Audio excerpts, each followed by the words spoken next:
Welcome to Chandru maths. SSC constable GD 2024 ரெக்ரூட்மெண்ட்டுக்கான correction window open ஆயிடுச்சு. அதாவது நீங்கள் அப்ளை பண்ணுறப்ப ஏதாச்சும் மிஸ்டேக் பண்ணியிருந்தீங்க அப்படின்னா இப்போ வந்து அதை கரெக்ட் பண்ணிக்கலாம். ஸோ இந்த கரெக்ஷன் விண்டோ வந்து ஜனவரி 4ஆம் தேதியிலிருந்து 6ஆம் தேதி வரைக்கும் ஆக்டிவாக இருக்கும். அதாவது இந்த 3 நாளுக்குள்ளே நீங்கள் என்ன கரெக்ஷன் வேணாலும் பண்ணிக்கலாம்.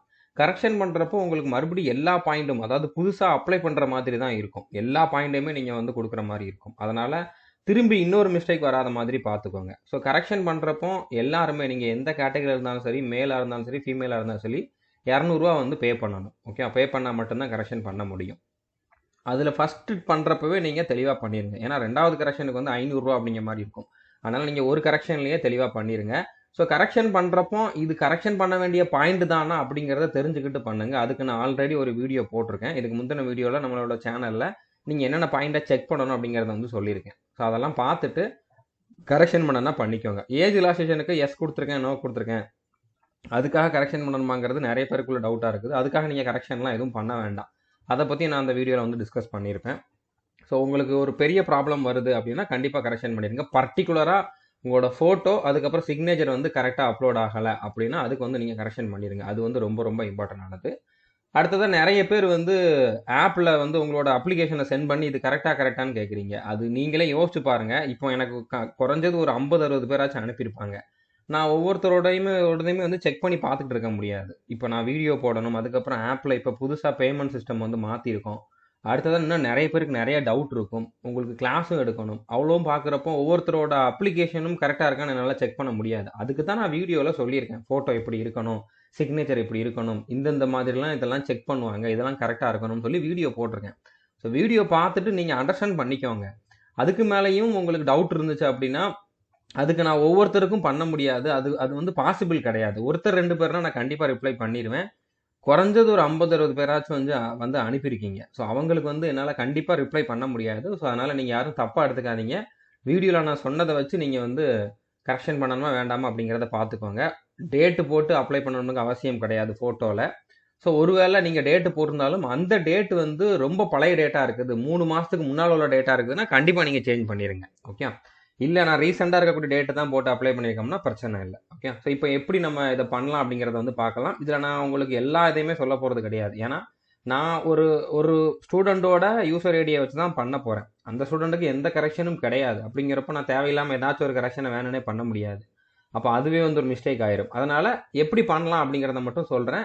திரும்ப அப்ளை பண்ணுற மாதிரி தான் இருக்கும். ஸோ அப்ளை பண்ணுற வீடியோ நான் டிஸ்கிரிப்ஷனில் கொடுத்துருக்கேன். அந்த வீடியோவை நீங்கள் ஒரு வாட்டி பார்த்துக்கோங்க கரெக்ஷன் பண்ணுறதுக்கு முன்னால். ஸோ அதை பார்த்துட்டு அதில் சொல்கிற பாயிண்ட்ஸ் எல்லாமே நீங்கள் வந்து நோட் பண்ணிக்கோங்க. ஒன் டைம் ரெஜிஸ்ட்ரேஷன்லையும் எப்படி கரெக்ஷன் பண்ணலாம் அப்படிங்கிறதையும் பார்க்கலாம். ஓகே, ஏன்னா நீங்கள் நேம்லையோ, டேட் ஆஃப் பர்த்லையோ, ஃபாதர் நேம், மதர் நேம்லையோ சேஞ்ச் பண்ணணும் அப்படின்னா, இல்லைனா கேட்டகரி சேஞ்ச் பண்ணணும் அப்படின்னா நீங்கள் ஒன் டைம் ரெஜிஸ்ட்ரேஷனில் வந்து சேஞ்ச் பண்ணி ஆகணும். ஸோ அதுக்கு வந்து எப்படி பண்ணலாம் அப்படிங்கிறதையும் பார்க்கலாம். ஸோ ஃபஸ்ட்டு ssc.nic.in அப்படிங்கக்கூடிய எஸ்எஸ்சியோட அஃபிஷியல் வெப்சைட்டை ஓப்பன் பண்ணிக்கோங்க. அதில் உங்களோட யூசர் நேம், பாஸ்வேர்ட், அதாவது ரெஜிஸ்ட்ரேஷன் நம்பர், பாஸ்வேர்ட், இந்த கேப்சா கோட் அங்கே என்டர் பண்ணிவிட்டு லாகின் அப்படிங்கிறத கிளிக் பண்ணுங்கள். ஸோ லாகின் பண்ணதுக்கப்புறம் கான்ஸ்டபிள் ஜிடி இன் சென்ட்ரல் ஆர்ம்ட் போலீஸ் ஃபோர்ஸஸ் அப்படிங்கிற மாதிரி இருக்கும். ஸோ இதில் ரீஅப்ளை அப்படிங்கக்கூடிய அந்த ஆப்ஷனை கிளிக் பண்ணணும். அதுக்கு முன்னால் உங்களுக்கு வந்து ஒன் டைம் ரெஜிஸ்ட்ரேஷன்லேயே ப்ராப்ளம் இருக்குது, நேம் அப்படி இல்லைன்னா father name, date of birth, category, அதை ஏதாச்சும் சேஞ்ச் பண்ணணும் அப்படின்னா நீங்கள் லாகின் பண்ண உடனே மாடிஃபை ரெஜிஸ்ட்ரேஷன் சொல்லி இந்த இடத்துல ஒரு ஆப்ஷன் இருக்கும், அதை கிளிக் பண்ணுங்கள். ஸோ இதிலே வந்து பார்த்தீங்கன்னா ரைட் சைடில் மேலே எடிட் அப்படிங்கக்கூடிய ஒரு ஆப்ஷன் இருக்கும். எடிட்டுங்கிறத கிளிக் பண்ணால் தான் இது எல்லாமே எனேபிள் ஆகும், எடிட் பண்ணுற மாதிரி. அதுக்கப்புறம் நீங்கள் இதில் எந்த டீட்டெயில் வேணாலும் எடிட் பண்ணிக்கலாம். ஓகே, ஸோ எடிட் பண்ணிவிட்டு சேவ் பண்ணிவிட்டு லேட்டஸ்ட் நோட்டிஃபிகேஷன் அப்படிங்கிறதுக்கு வாங்க. இதில் அந்த கான்ஸ்டபிள் ஜிடி இன் சென்ட்ரல் ஆர்ம்ட் போலீஸ் ஃபோர்ஸ் இருக்குல்ல, அதில் ரீஅப்ளை அப்படிங்கிறத வந்து கிளிக் பண்ணுங்கள். ஸோ அடுத்த பேஜில் ஐ டிக்ளேர் தட் அப்படிங்கிற மாதிரி இருக்குல்ல, அதை செலக்ட் பண்ணிவிட்டு ரீஅப்ளை அப்படிங்கிறத கிளிக் பண்ணுங்கள். ஸோ இதுக்கப்புறம் நான் அப்ளை பண்ணுற வீடியோ போட்டிருக்கேன்ல, அதை பாருங்கள். அதே தான், மறுபடியும் நீங்கள் எல்லா பாயிண்ட்டுமே வந்து ஃபில் பண்ணுற மாதிரி தான் இருக்கும். அப்ளை பண்ணுறப்ப என்ன பண்ணீங்களோ அதை எல்லாமே பண்ணுற மாதிரி இருக்கும். மறுபடியும் ஃபோட்டோ அப்லோட் பண்ணுற மாதிரி இருக்கும். மறுபடியும் சிக்னேச்சர் அப்லோட் பண்ணுற மாதிரி இருக்கும்.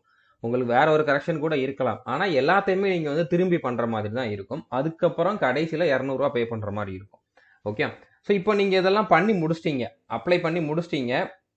ரீஅப்ளை பண்ணி முடிச்சதுக்கப்புறம் பிரிண்ட் கொடுத்து பார்க்குறப்போ உங்களுக்கு பிரிண்ட் கொடுத்து பார்த்தாலோ இல்லைனா மற்ற எந்த இதை செக் பண்ணாலும் ஒரு நாளைக்கோ 2 நாளைக்கோ வந்து பார்த்தீங்கன்னா நீங்கள் பழைய டீட்டெயில் என்ன கொடுத்துருந்தீங்களோ அதே தான் இருக்கும். பிரிண்ட் கொடுத்தாலுமே வந்து உடனே நீங்கள் இப்போ புதுசாக கொடுத்த டீட்டெயில் வந்து நிறைய பேருக்கு வந்து உடனே அப்டேட் ஆகாது. ஸோ அப்போ நீங்கள் கொஞ்சம் வெயிட் பண்ணணும். ஓகே, 2 நாள் கிட்ட வெயிட் பண்ணிவிட்டு அதுக்கப்புறம் பிரிண்ட் கொடுத்து பாருங்கள். அதுக்கப்புறம் அப்ளிகேஷன் ஸ்டேட்டஸ் எல்லாமே செக் பண்ணி பாருங்கள். உங்களுக்கு வந்து எல்லாமே அப்டேட் ஆயிருக்கும். அதனால் இதை நிறைய பேர் வந்து கேட்கறதுக்கு வாய்ப்பு இருக்குது. நான் பண்ணியும் எனக்கு வந்து வரல, நான் இன்னொரு வாட்டி பண்ணலாமா, இன்னொரு வாட்டி 500 பே பண்ணி வேணா பண்ணிடட்டேன் அப்படிங்கிற மாதிரி யாரும் ஆர்வ கோளாறுல அப்படி பண்ணிடாதீங்க. தேவையில்லாமல் காசு தான் வேஸ்ட் ஆகும். ஓகே, ஸோ இது அப்டேட் ஆகிறதுக்கு டைம் எடுத்துக்கும். நீங்கள் நான் சொன்ன மாதிரி எல்லாம் பண்ணிட்டீங்க அப்படின்னா ப்ராப்ளம் இல்லை. பேமெண்ட் பண்ணிட்டீங்கன்னா எந்த பிரச்சனையும் இல்லை. ஓகே, கண்டிப்பாக 2 நாளுக்குள்ளே அப்டேட் ஆயிரும். ஸோ புரிஞ்சிருக்குன்னு நினைக்கிறேன். டிஸ்கிரிப்ஷனில் கொடுத்துருக்கக்கூடிய அப்ளை வீடியோவை பார்த்துக்கோங்க. அதுக்கப்புறம் கரெக்ஷன் பண்ணுங்கள். இது வரைக்கும் நம்ம சேனலை நீங்கள் சப்ஸ்கிரைப் பண்ணலை அப்படின்னா சப்ஸ்கிரைப் பண்ணிட்டு பெல் ஐக்கனை கிளிக் பண்ணி வச்சுக்கோங்க. All the best. தேங்க்யூ.